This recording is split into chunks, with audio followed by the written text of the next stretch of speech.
Even the camera doesn't like you. I'm very photo-generic. I'm hiding. Generic. Yeah, you need to hide your face with this hideous. Well, we got a reply from someone earlier that said you should cover your head with a bag. Oh, really? Was it you? Yes. Thought it might be. As I was saying before, we were so rudely interrupted by the camera. The camera.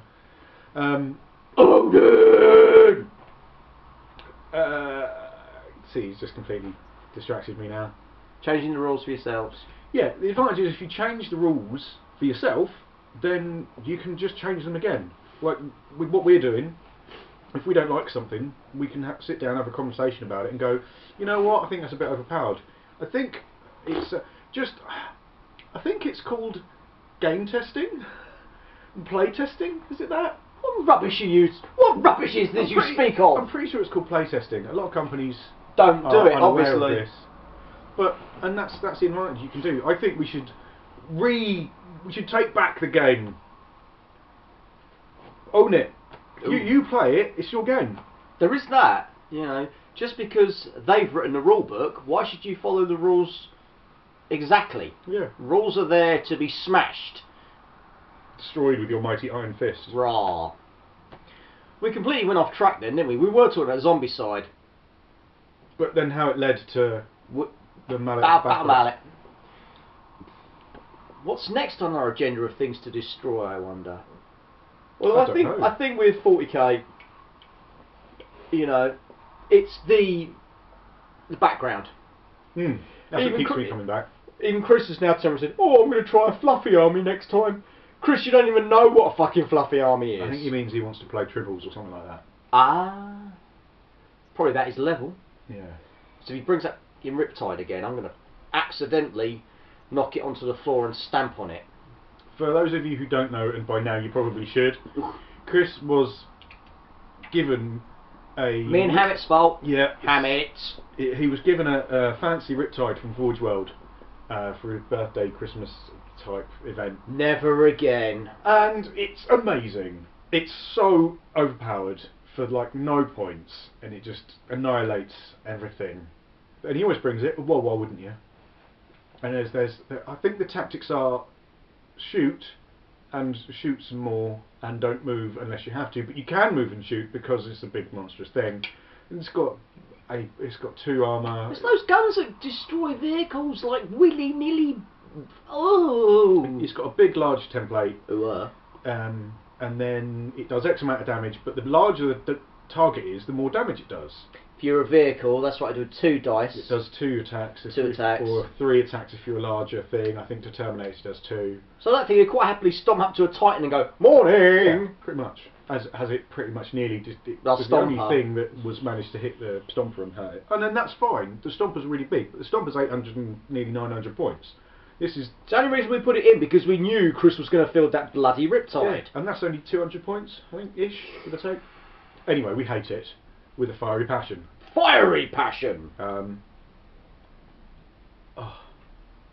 feel slightly ill, and that's not the beer, that's Chris's Riptide.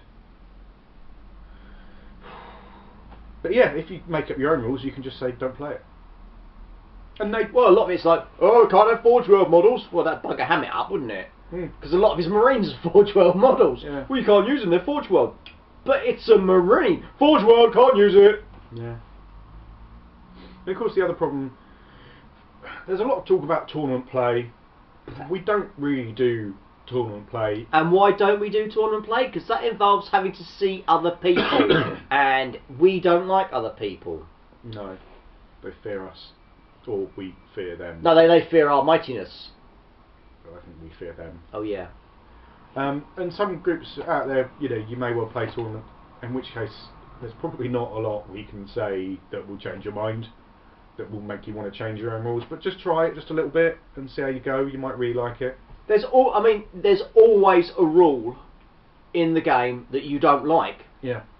So for one game, change it. Don't make it so the rule is completely advantageous to you, because that's not what it's about. But just something that makes the game flow.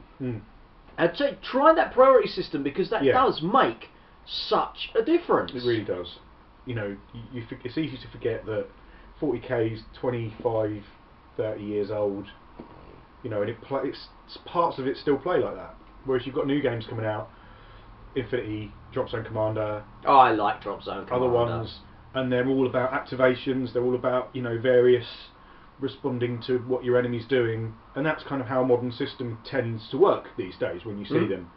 I remember the first game I played like that, which was not Gangs of Mega City 1, the other one, Great Rail Wars. And you drew a card, like playing card, for each of your units, and they went in an order, you know, from spades through down to diamonds or whichever it was, and then they went in that order. So I'd have some troops go, you'd have some troops go, I'd have some troops go, you'd have some troops go, or whatever, depending on how the cards were drawn. And it was great. You really felt like you were involved.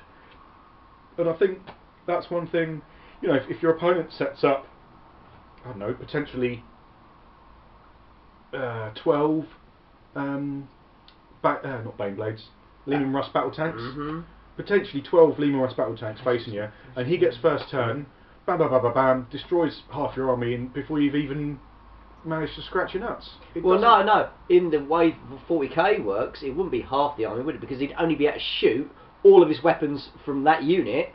Well, which is another completely stupid idea. Really? What the f are you thinking? I've got a tank that's got all these multiple guns on that fire in different arcs, and you expected me to shoot all of those at one target? And we all know from Indiana Jones and the Last Crusade that the turret moves independently from the sponsons. Yes. And has separate gunners. We learn history from films. Films are good. Films good. Like, you know, if you're in the jungle and you're fighting against an alien, you cover yourself in mud and he can't see you. Exactly.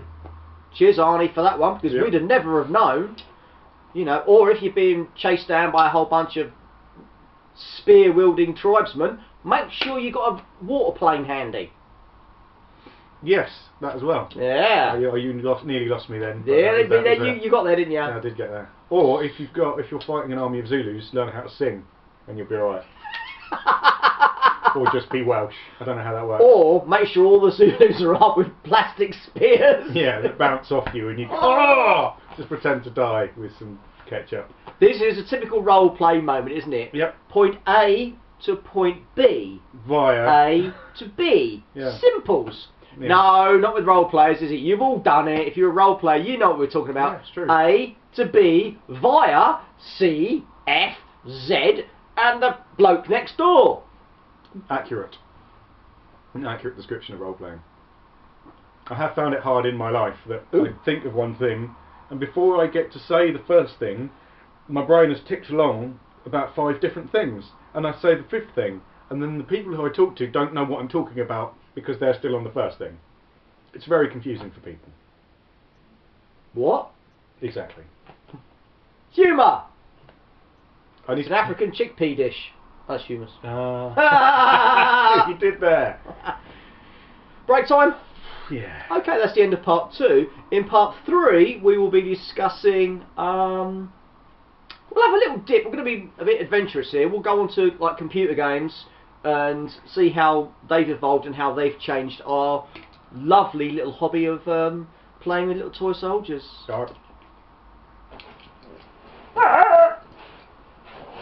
That's if the batteries last, of course.